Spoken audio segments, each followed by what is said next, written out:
Nós estamos ligadas, queremos ser respeitadas. Juntas somos mais fortes, juntas somos melhores. Ouçam a nossa voz, é bom saber que não estamos sós. Podemos ser o que quiser. Toda mulher, toda mulher, toda mulher. Ser mãe, estudar, trabalhar dentro e fora de casa. Essas são algumas atividades que atribuem a muitas mulheres o título de supermulher. Mas o que para muitos é um elogio, para elas representa um acúmulo de jornadas de trabalho e um dia exaustivo.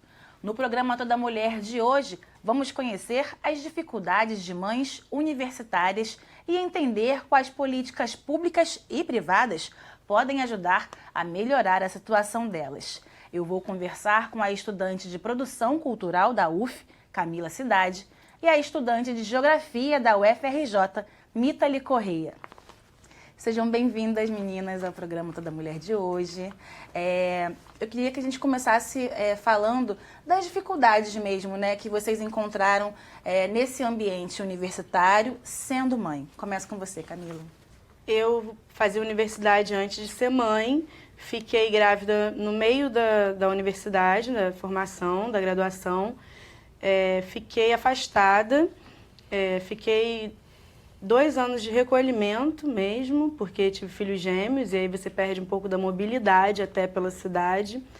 Quando eles completaram um pouco mais de 2 anos, fui contemplada por uma vaga na creche integral, que era do lado do IACS, que é o Instituto de Arte e Comunicação, onde eu estudo. E a partir daquele momento, a escola foi a minha melhor amiga, porque as crianças ficavam o dia inteiro do meu lado, me dava aquela segurança de eles estarem ali. E aí eu voltei a fazer a faculdade de uma forma acelerada, porque eu sabia que eles só iam ficar ali 3 anos, que é o tempo que a creche mantém as crianças ali. E eu comecei uma corrida, né, quanto tempo, porque eu tinha que me formar em, no máximo, 3 anos. Acredito que essa rede de ter uma das coisas que a gente luta é para que as mães tenham os filhos próximos da universidade, porque isso é essencial em relação à logística da mãe, de deixar os filhos na creche e estar do lado da universidade. Para a mãe universitária, isso é um benefício que não tem tamanho, porque a mobilidade com crianças pela cidade é muito difícil. Eu acho que uma das maiores barreiras que a gente tem quando é mãe, eu posso falar só da minha experiência, né, que são 2 crianças ao mesmo tempo, eu acho que uma das maiores barreiras é a mobilidade pela cidade e em transporte público. Sim. E aí eu venho para me formar, venho nessa batalha assim, de tentar correr atrás dos prazos para não perder esse momento das crianças terem ainda a escola integral, porque depois da primeira infância, quando você vai para o primeiro ano, a maioria das escolas é só meio período. E aí essa mãe que está em processo de formação, precisa fazer estágio, como que ela faz se ela tem criança só tem meio período para conseguir, né, conciliar todas as atividades que ela tiver que fazer. Mas aí estamos nessa corrida. E você, Mítali, como é que foi esse processo para você?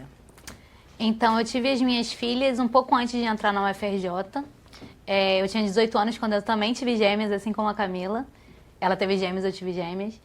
E logo depois que elas nasceram, 2 anos depois, nasceu a minha menorzinha. E foi exatamente no nascimento da minha menor que eu entrei na universidade, contra todo mundo que achava que eu não deveria estudar.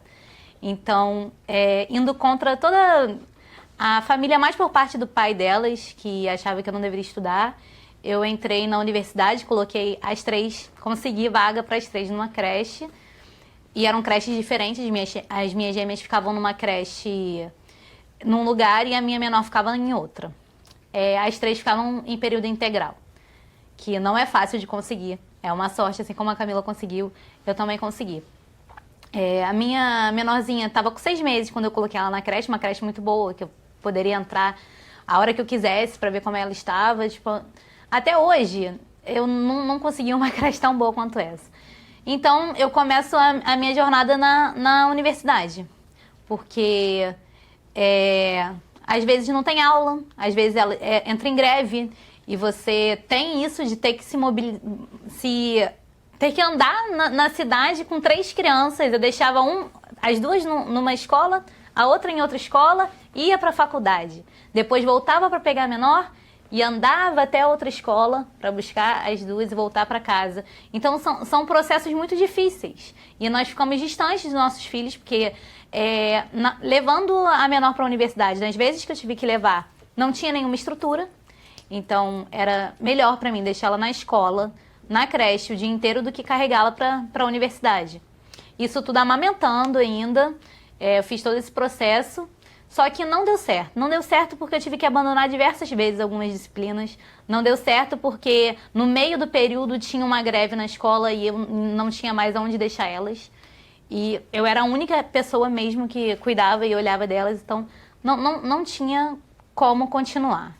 Eu resolvi, então... Eu entendi que não daria para continuar com essa graduação e que eu faria novamente o vestibular para poder entrar em outra graduação. Foi o que eu fiz em 2015, quando eu entrei para Geografia, que é o que eu faço agora, que eu estou terminando.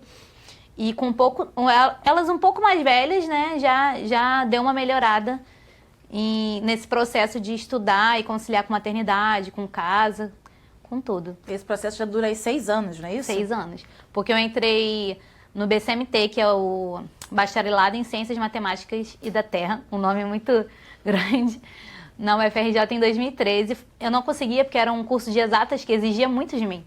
Eu ficava o dia inteiro na faculdade, chegava em casa, tinha que ser mãe, amamentava ainda. Elas dormiam, eu ficava a madrugada toda estudando para acordar 4 horas da manhã no dia seguinte, para me arrumar, para ir para a faculdade novamente, deixar elas na escola, ir para a faculdade e voltar todo o processo. E vocês identificaram na universidade outras pessoas, outras mães que tinham os mesmos problemas, as mesmas demandas que vocês, e a partir daí decidiram criar coletivos de mães, cada uma na sua universidade, né? Participar, na verdade, desses coletivos, né? Vocês podem falar um pouquinho pra gente como é que funcionam os coletivos, as demandas, as principais demandas desses coletivos também? Então, na UF o coletivo é anterior à minha entrada. O coletivo já existia, ele foi criado a partir das demandas das mães de se ajudarem para as aulas noturnas, e aí ele acontecia de forma, ele era informal e ele funcionava mais como rede de apoio para as mães poderem ter acesso às aulas, uma mãe rendia a outra para poder ficarem com seus filhos. Essas mães que deram esse primeiro impulso, essa primeira função, né, essa primeira junção do coletivo, elas criaram um grupo no Facebook. E aquele grupo ficou lá. Então, quando eu entro, eu acho que 1 ano ou 2 anos depois disso, o que impulsionou essa segunda formação do coletivo, que é quando ele se institucionaliza, foi a partir de uma mãe, que chama Érica.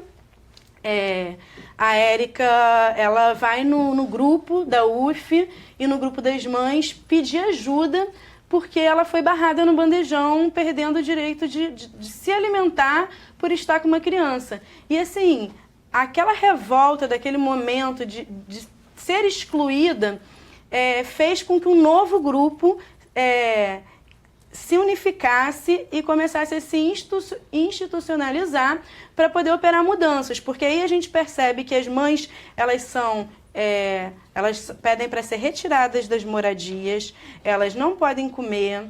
Nós temos isso eu estou falando em relação à UF, né? Aí a gente começa a mapear uma série de coisas onde a mãe perde o direito constitucional do seu estudo devido à questão da maternidade, porque não tem nada que lhe assegure a sua permanência ali. Você tem um regime, um regimento que ele, quando seu filho fica doente, o atestado do seu filho não funciona, você tem apenas 90 dias para poder amamentar, você não tem regras claras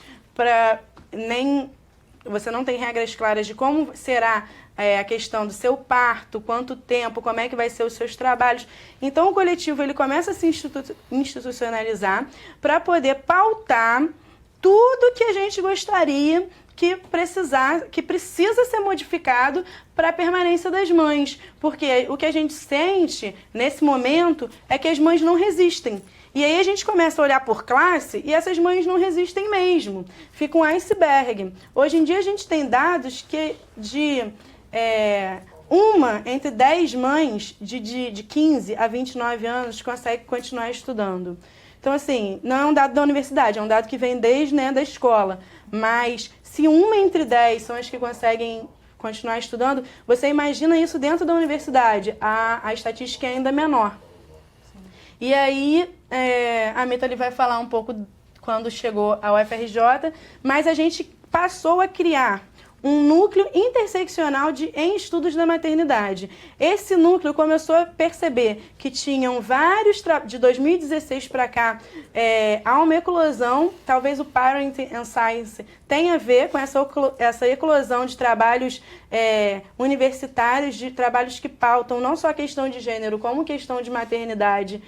E aí a gente percebe que é necessário uma rede, um diálogo, para que essa produção não só venha para a sociedade, quanto essa rede, esse diálogo,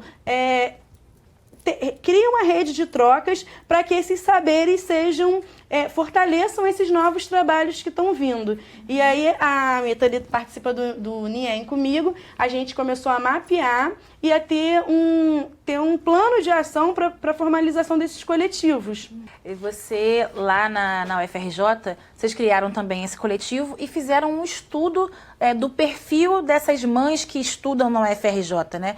O que vocês conseguiram observar com esse estudo? Então, o coletivo de mães da UFRJ, ele surge depois do coletivo da UF. Eu conheci a Camila antes de saber que ela era do coletivo da UF. A gente só sabia que éramos mães. E eu pedi ajuda para ela, agora eu não lembro exatamente o que foi, mas eu pedi ajuda para ela me ajudou e falou sobre o coletivo da UF. E há muito tempo, nessa batalha para conseguir estudar e continuar estudando e se formar, eu já sentia a falta de uma movimentação materna na universidade. Então, numa disciplina de Geografia Urbana, eu comecei uma pesquisa com os meus amigos da disciplina sobre o direito da mulher mãe à cidade. Isso foi antes da criação do coletivo da UFRJ. E através dessa pesquisa a gente sentiu o quanto era importante inserir esse assunto na universidade também. Ele é importante na sociedade, fora da universidade. E ele é importante dentro da universidade. São assuntos que parecem um pouco distintos, né? Mas que estão interligados. Se a mãe não consegue entrar sequer na universidade, então, assim, imagina as mães que já estão lá dentro. Então, o coletivo surge pega um pouco da ideia da minha pesquisa, pega um pouco dessa relação que eu tive com a Camila e sobre trocas com outras mães que eu conheci aleatoriamente na universidade, mas que não é uma coisa que a gente vê sempre, uma mãe na universidade. E quando a gente vê, a gente não sabe que ela é mãe. Ou porque ela não fala sobre isso, ou porque ela não leva o seu filho para a escola. Então, criamos o grupo e, inacreditavelmente, o grupo cresceu muito rápido.